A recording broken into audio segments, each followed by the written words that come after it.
Яңа елда бала күңелен нәрсә көтә? Әлбәттә, тылсым һәм муҗиза. Тинчурин театр артистлары моны яхшы белә. Шуңа да һәр елны нәни тамашачыларны яңа ел әкиятләре белән сөендерә.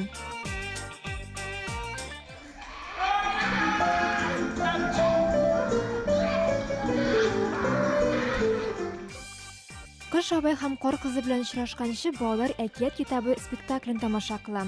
Һәрбер герой аларның күңелендә зур кызыксыну уята.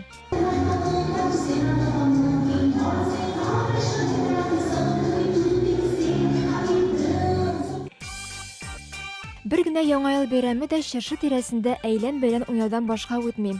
Әкият геройлары белән саубуллашырга өлгермиләр, чыршы янында инде балаларны шаян помидор, редиска һәм яңа елның төп геройлары Кыш бабай белән кар кызы каршы ала. Без менә балаларга аларның яраткан мультфильмларыннан, яраткан фильмнарыннан тәкъдим итәбез яңа алар өчен биюләр. Менә шуны бик матур итеп, үз итеп алар карыйлар, кабатлыйлар, безнең белән булалар. Шуңа күрә без бик шат. Балалар белән бергә артистлар үзләре дә яңа ел хисләренә чума. Хәзерге заман балаларын ходай тамаша белән генә җәлеп итеп булмаганын алар яхшы аңлый. Шуңа да яңа ел интермедиясе балалар арасында популяр булган җыр-биюләр һәм уеннар белән баетыла. Без үзебез дә балачактан ерак китмәгән бит. Балалар кебек үзебез дә гел мөгъҗизага ышанып яшибез. Театрда да, күңелдә дә менә яңа ел кәефе хөкем сөрә. Театрыбыз бизәлгән, шуңа күрә балалар инде килеп керүгә без аларны менә шушындый образларда каршы алабыз.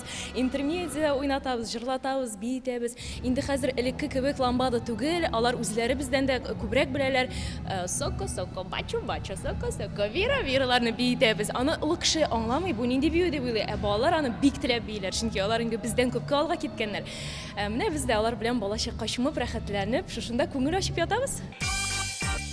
Тинчурин театрында яңа ел тамашалары 7 гыйнварга кадәр дәвам итәчәк.